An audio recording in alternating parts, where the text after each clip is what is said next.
Bismillahirrahmanirrahim. Assalamualaikum warahmatullahi wabarakatuh. Perkenalkan, nama saya Nisa Kusuma Dewi dengan nomor NIM 200110030. Sebelumnya, di dalam video ini saya akan menyelesaikan tugas ujian akhir semester di mata kuliah Filsafat Pendidikan Islam yang diampu langsung oleh Bapak Yuga Anggana Sosani, MSN.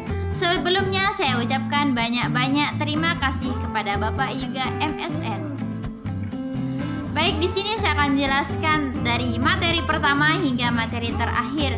Materi pertama yaitu menjelaskan tentang hakikat manusia sebagai landasan pendidikan.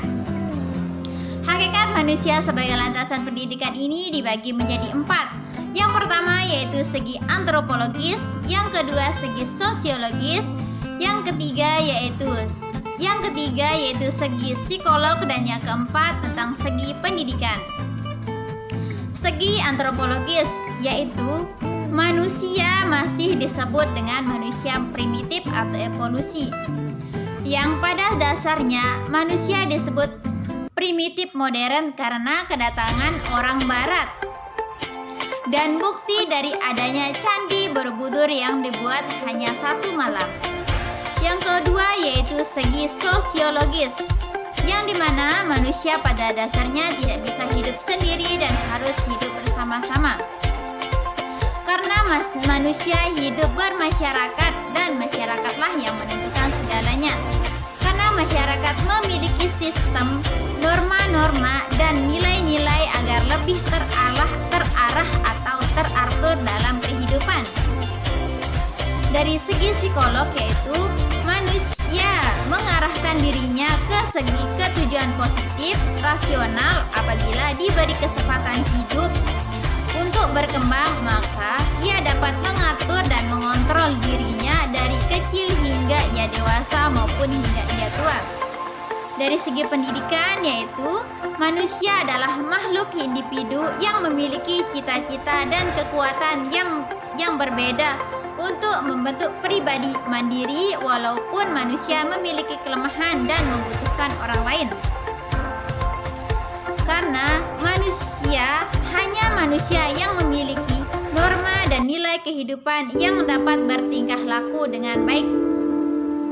Materi yang kedua yaitu hakikat manusia dan pendidikan Islam.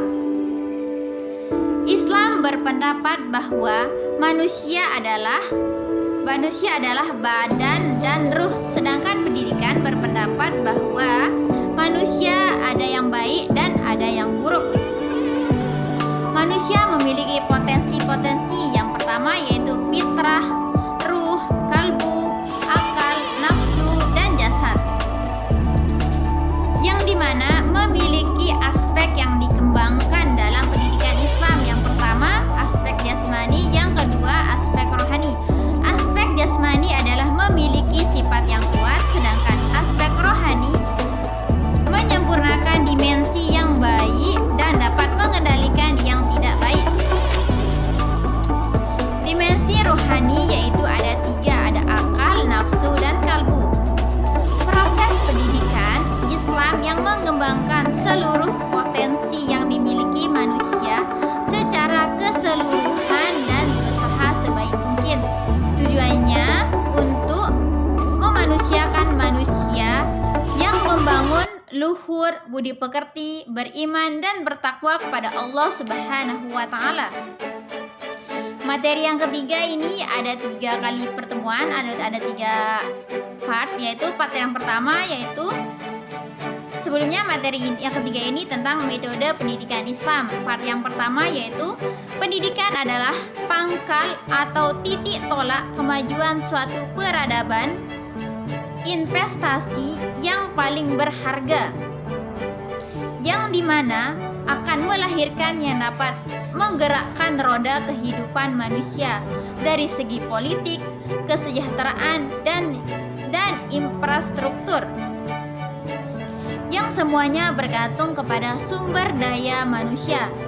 Di dalam Al-Quran, pendidikan diistilahkan adab dan tarbiyah, yang dimana adab merujuk pada hadis-hadis Rasulullah dan tarbiyah yaitu merujuk kepada Allah Subhanahu wa Ta'ala. Di dalam Al-Quran tersebut banyak istilah yang berkaitan dengan adab dan tarbiyah, diantaranya yaitu menggali nilai-nilai Al-Quran yang bagaimana mendidik manusia. Istilah lain dalam Al-Quran yaitu taklim, takriyah, dan tilawah. Part yang keduanya yaitu pendidikan Islam ini terkonfirmasi dengan sains, yakni terhadap ilmu yang sudah terkombinasi di dalam petunjuk-petunjuk Al-Quran sesuai dengan ayat-ayat kauliyah dan kauniyah. Taklim dijelaskan yaitu proses seperti doktrinisasi yang berkaitan dengan syariat Islam, yang dimana dijelaskan waktu puasa yang berbeda, seperti daerah panas akan lebih lama atau lebih panjang, sedangkan daerah dingin akan lebih pendek. Dan untuk daerah tropis di Indonesia yaitu waktunya netral, tidak seperti dengan manasik haji yang tidak bisa diubah waktunya. Materi ini harus juga di dalam video part 2-nya dijelaskan juga, di mana kita harus belajar terhadap guru yang benar-benar udah fasih agar kita sebagai murid dapat mengetahuinya dengan benar atau sesuai yang ada. Di part 3-nya yaitu ilmu dalam Islam saling melengkapi antara agama dan yang umum.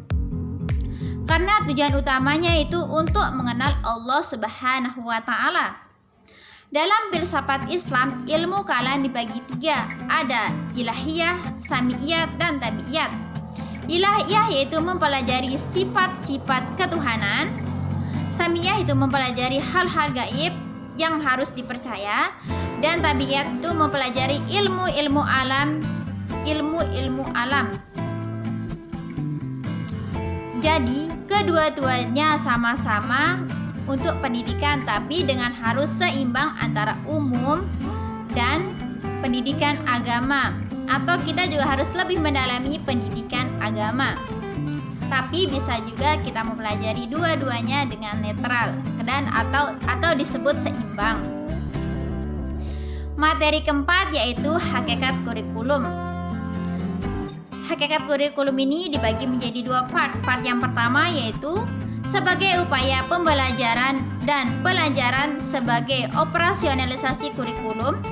Kurikulum dan pembelajaran saling terkunci, artinya kurikulum tanpa pembelajaran tidak mempunyai makna karena hanya sebatas tercapai, sedangkan pembelajaran tanpa kurikulum tidak terprogram karena kurikulum adalah ruh atau jantungnya pendidikan.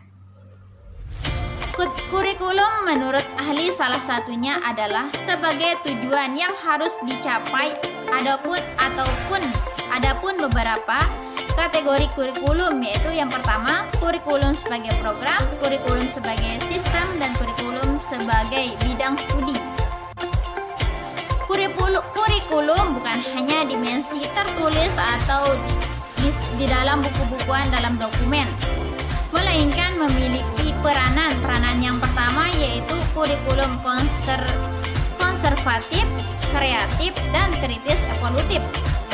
Part yang keduanya, kurikulum ini menjelaskan tentang kurikulum adalah suatu yang ada dalam pendidikan sebagai pedoman untuk mencapai tujuan pendidikan. Sedangkan kurikulum Islam, segala sesuatu yang berkaitan dengan nilai-nilai dan norma-norma yang berkaitan dengan Islam yang didasarkan Al-Quran dan Sunnah. Kurikulum Islam memiliki kelemahan yaitu bagian pendidikan, proses belajar mengajar, lingkungan sekolah atau kampus, beban kontraproduktif. Namun, di sini memiliki 2 strategi untuk menyelesaikannya. yaitu membentuk pola pikir atau akliyah, yang kedua pola sikap atau nafsiyah. Materi yang terakhir atau materi yang kelima yaitu tentang pendidikan Islam menurut Al-Ghazali.